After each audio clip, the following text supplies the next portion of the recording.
Hi there, my name is Chris Simpson. I'm the Recruitment Manager here at Egress Software. We are an email security company that aim to stop human-activated data breaches before they happen. I'm not going to give you a huge sales pitch on what we do. If you are interested in a role with us or any company for that matter, then please do your own research. If not, you really can't be expected to be seriously considered for a role for any company. The reason we're doing these videos is we obviously want to talk a bit about some of the roles we are hiring for both now and 2021. But at the same time, we wanted to offer a few tips perhaps that might help you in your job search. It's a pretty tough market out there at the moment, and perhaps this perspective may well help you. I'm sure that you're using agencies, and certainly they're not all awful people, despite what you hear.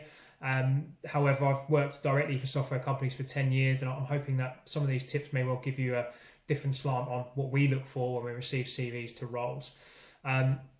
This first installment is really focused more on graduates, definitely still applicable to senior people, so please don't zone out. At the same time, we wanted to really start by people graduating from university, a few things about your CV and making sure that you remain relevant. So first and foremost, personal information on a CV I think is really important.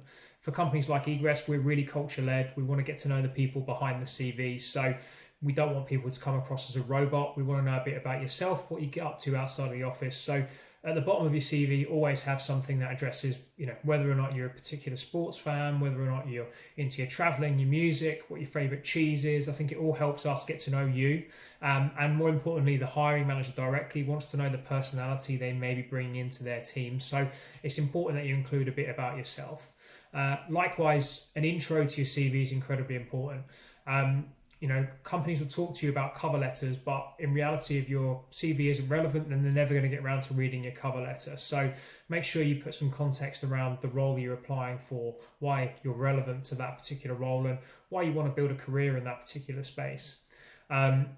Very relevant to this market is the issue of relocation. So, for example, if we receive an application from someone in Cornwall applying for a role in London, it's important again in that introductory paragraph to talk about why you're looking to move, and obviously perhaps not immediately given the current circumstances, but whether or not you're moving to London or you're moving to Manchester or wherever. I think it's important to give the reader some context as to why that role is of interest to you geographically.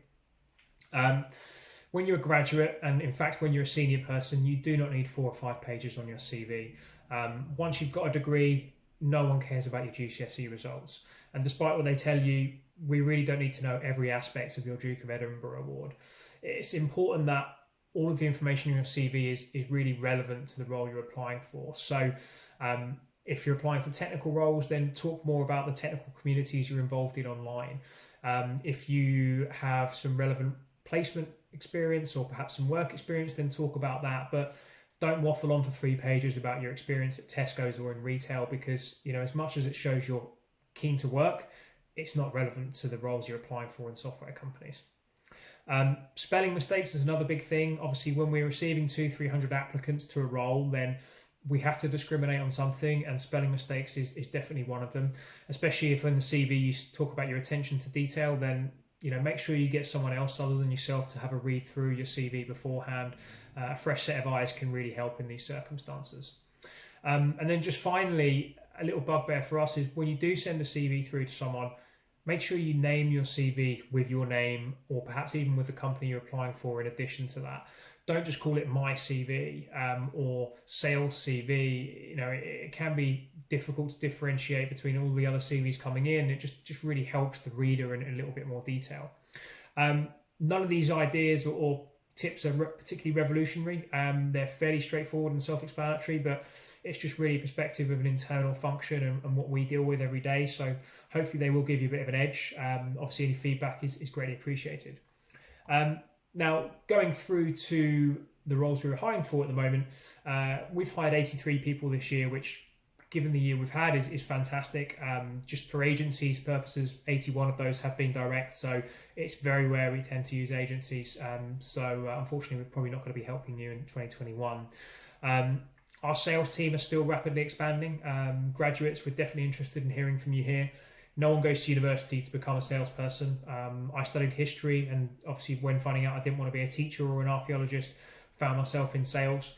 I'm pretty convinced the Premier League teams aren't looking at me anymore, so I think I am in this for the long run.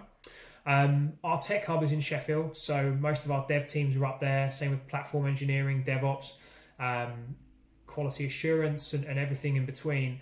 Traditionally, we've looked within a 1 hour radius of Sheffield, but given the world we live in, we're more than happy to have remote workers. We're really interested in having people apply from anywhere in the country. I think all we really ask for is you can commit to perhaps 1 or 2 days a month in Sheffield, and that is when we get back to normal. And the main reason for that is we run awesome socials, and we want people to meet the people they work with and reap the benefits of working for a company who are going to pay for us to do stuff every month. So definitely interested in hearing from people wherever you are. And finally, our marketing team are rapidly expanding at the moment. So we're looking for an SEO specialist. We've got opportunities in digital design and even in copywriting. So the marketing team tend to run dress-up competitions every couple of weeks. So I think anyone applying for them probably will need an extensive wardrobe and an extensive imagination. But if you haven't heard of a role that you're interested in at the moment and you are interested in Egress, then do check out our careers page, and we'll put a link below. Obviously, our headcount for 2021 will be going live in the next month, and hopefully there'll be some exciting opportunities for you, no matter what background you come from. Thank you for your time. Hopefully this was beneficial, and do feel free to reach out if you have any questions.